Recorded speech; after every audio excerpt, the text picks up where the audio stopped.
Welcome to Indian Time again. Today we have another guest, and we're going to talk a little bit about fires. But first of all, I'd like to remind all you powwow goers and all you people that like to follow and celebrate this weekend. Coming up this weekend will be the Kalispell Reservation powwow down in Usk, Washington, which is our neighbors to the west, our family to the west. And I understand on Saturday they will be honoring Alice Ignace O'Connor, who is the oldest member of the tribe. She's in her, I believe, in her late 80s. They're a small tribe. I think they have an enrollment of about 250 tribal members. They have a small reservation just on the east side of Washington. I think it's about a mile wide and 5 miles long or something like that. It's not very big, I know. So if you feel like dancing and celebrating a little more, head for Usk, Washington this weekend. Also, we want to talk a little bit about the fires that have been going on around here on the reservation in western Montana. There have been, I believe, 11 states involved or been burning up in the past few weeks, and we will talk about those a little later on, about what fire means to us as Native Americans. Also on August, in August, there was a meeting, or there is going to be a meeting, I think, coming up on the, it's a language committee, a meeting at 9:30 at the Longhouse. There's a group of people that are trying to develop language curriculum for our students and for our teachers that are teaching the Salish language here on the reservation. And also, I'm sure you have seen in the papers the tribes, the state and the federal people have been discussing the Highway 93 in particular, on improving the highway, making it safer.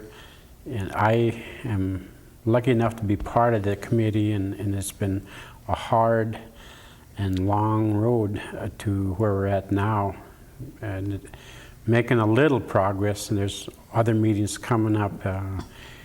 It'll be a long time before anything gets done, but there's a lot of meetings to attend, a lot of decisions to be made by all the people involved.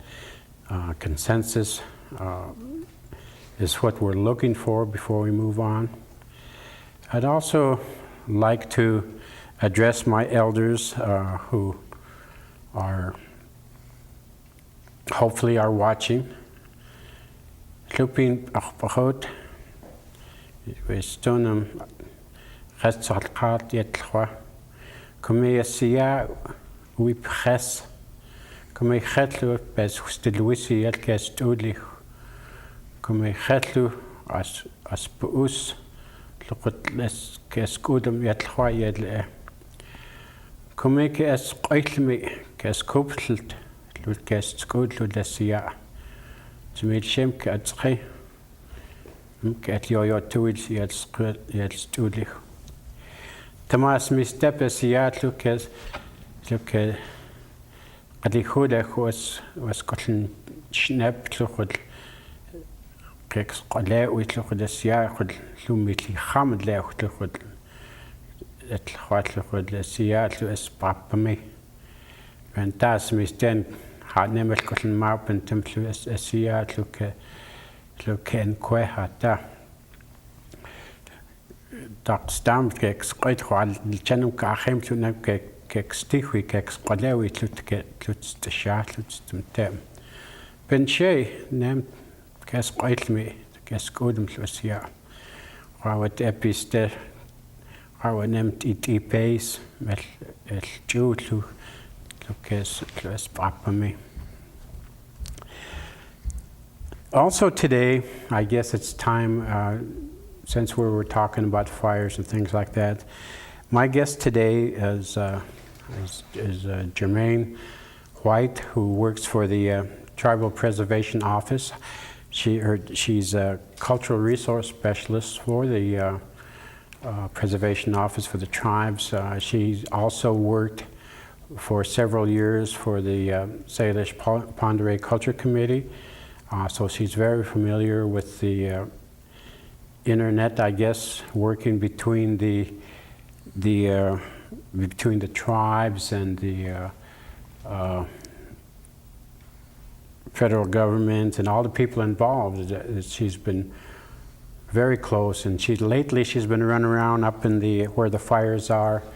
I don't know if she's been trying to put out fires or what, but we want to talk a little bit, I think, what the fire means to tribal people culturally. So with that, I'd like you to welcome Germaine White from the Preservation Office. Germaine? Thanks, Tony. I was asked to prepare a paper for a national course called Fire and Ecosystem Management, and at that time, about a year ago, maybe a year and a half ago, I started thinking about tribal use of fire and started talking with elders and traditional people about fire. And one of the interesting facts I learned was the depth of tribal use of fire and the extent, the spatial extent of tribal use of fire. I think sometimes we think about events in our lifetimes, or sometimes think about events in our parents' or grandparents' lifetimes, but listening to our elders, what we know is that their insights often provide us a window into thousands of years of our past, and the use of fire for thousands of years in maintaining and shaping a cultural landscape was information that I was very interested in learning from the elders. I began to ask them questions about how fire was used in the past, and learned some about use of fire for hunting, how people would make fire surrounds. Nicholas Point drew a painting in 1840 of tribal people building a fire surround at Lake Pend Oreille, and how the animals were driven toward the lake so that people could hunt for them. There's also stories about making drive lines with fire, and fire was used in warfare, both offensively and defensively, to keep the enemy away, or to keep the enemy away, I guess, whichever side of the you were on. I think that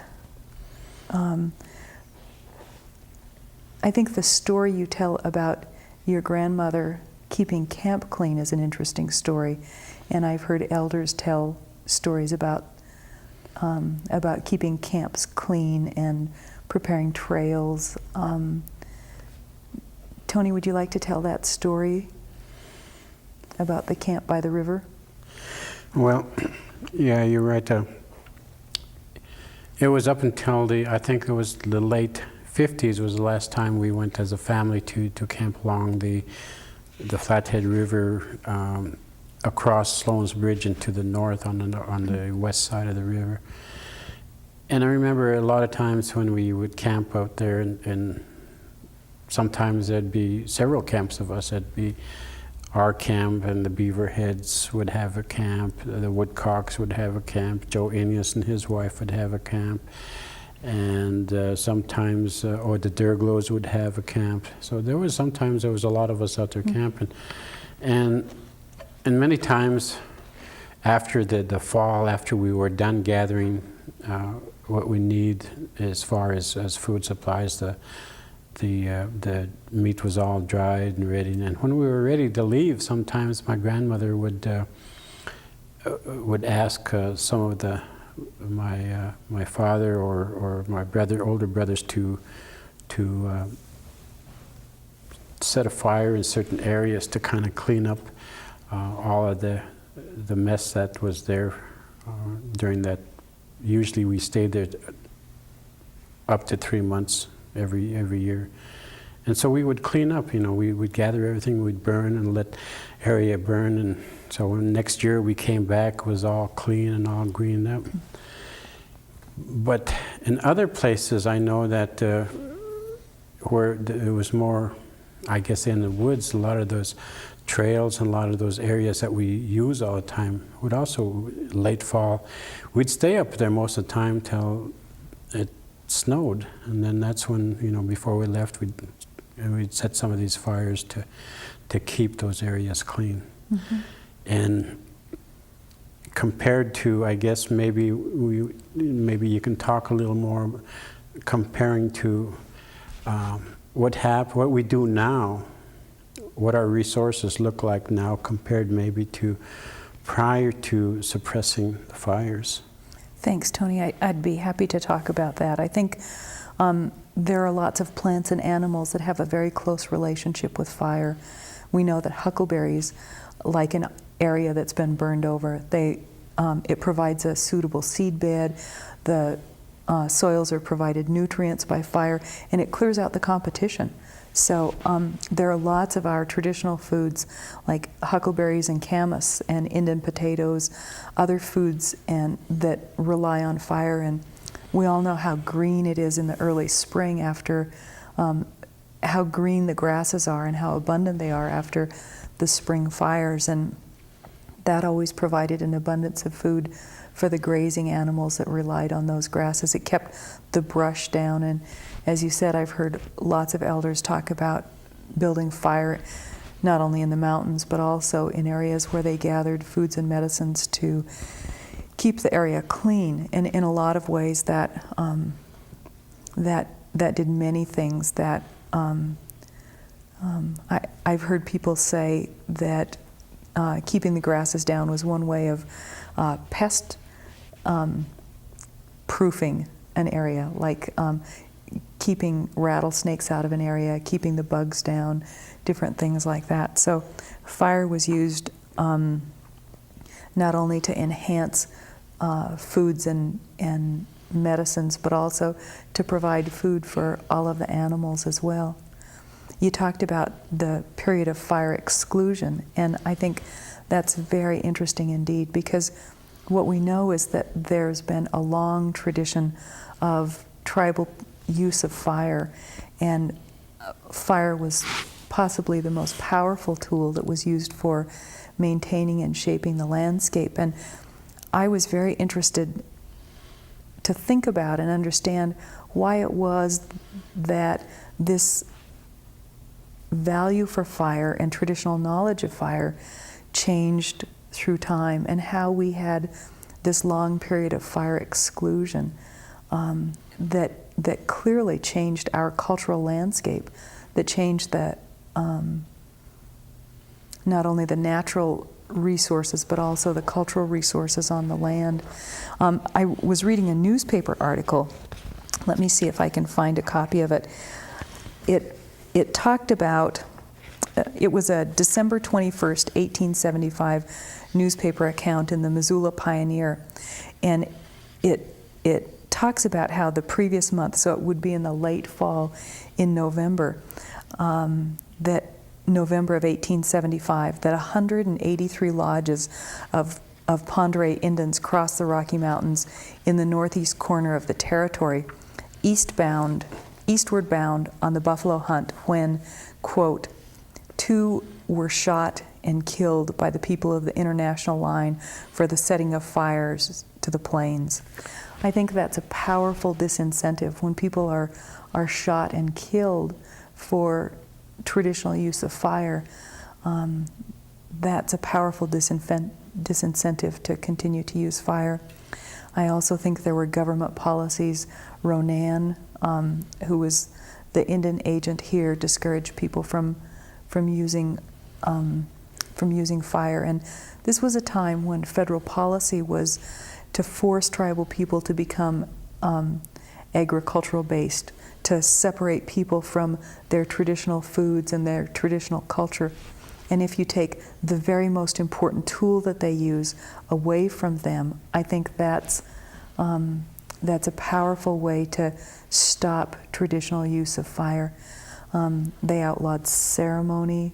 The government and missionaries outlawed ceremony that included use of fire. They outlawed maintaining a cultural landscape. So this had a profound effect on the culture of the people and cultural practices, I believe.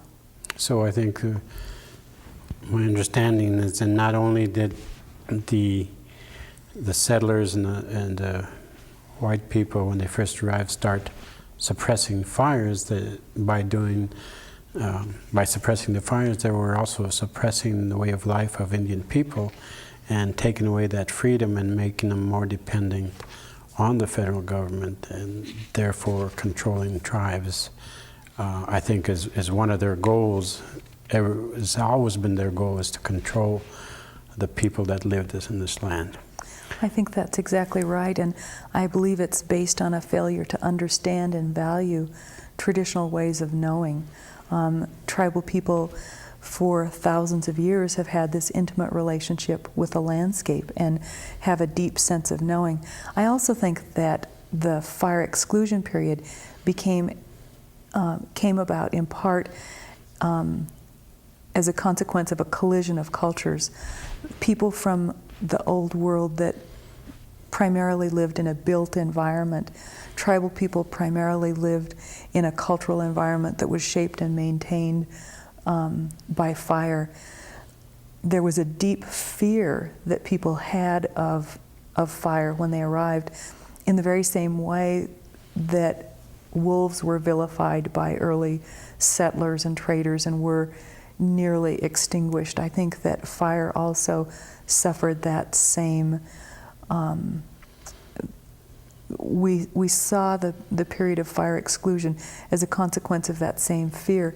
Nancy Turner wrote an article for a book called Indians, Fire and the Land, and she said that it's ironic that the landscape so appreciated by the early explorers and colonists actually were created by the very fires they feared and disliked.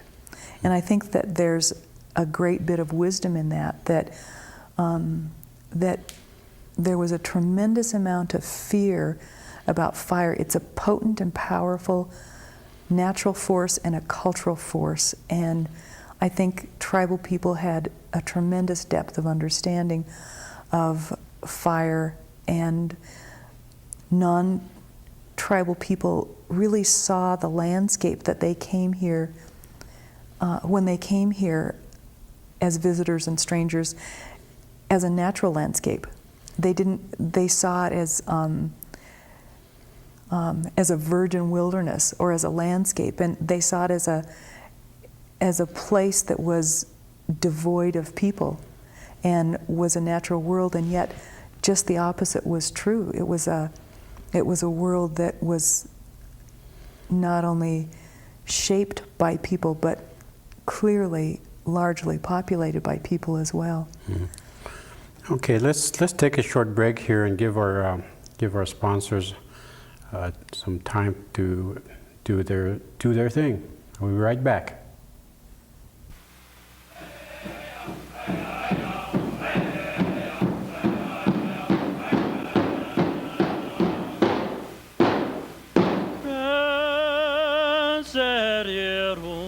The choices we make today affect our options for tomorrow. I choose not to smoke and pursued my ability to sing. I've been able to travel, make new friends, and see different cultures. Choose carefully. Don't limit your future. Welcome back.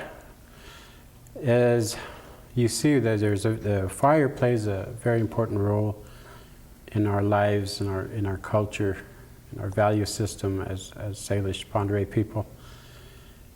And as you've heard from some of the information that you got from Germaine, the Salish people have, for thousands of years, worked with Mother Nature, worked with the Creator in what it had provided for the Indian people, to learn from the environment and how to care for it, how to respect it, how to nurture it and give it back, so that the environment gives to the people the needs for survival, the things that it needs in order to live from year to year.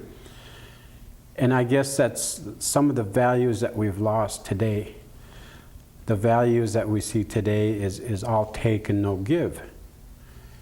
We have to realize that what you take is going to take years to replace. So you have to be careful. You have to respect the resources that you have. And that's why the elders that tell us, take and use only what you need. Don't overuse, don't overkill, don't overfish, don't overdestroy your environment, your resources, the gift that was given to us by the Creator. We need to relearn that, and I think the cycle has come back to that point, to where people are starting to realize that the Native American people have always knew the methods, have always knew a way how to care for Mother Earth. So with that, I'd like to ask Germaine if she could tell us a little more about maybe the changes that has happened over the years with the fire use that we have seen over the years. Thanks, Tony. I was visiting with John Peter Paul this morning, and he said that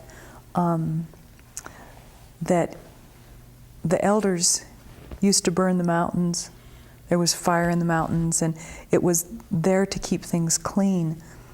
But due to this period, this long period, maybe 150 years of fire exclusion, we now have a very different cultural environment. We now have a very different set of circumstances than in the past. So reintroduction of fire and restoration of a cultural landscape is a very complex and very complicated process.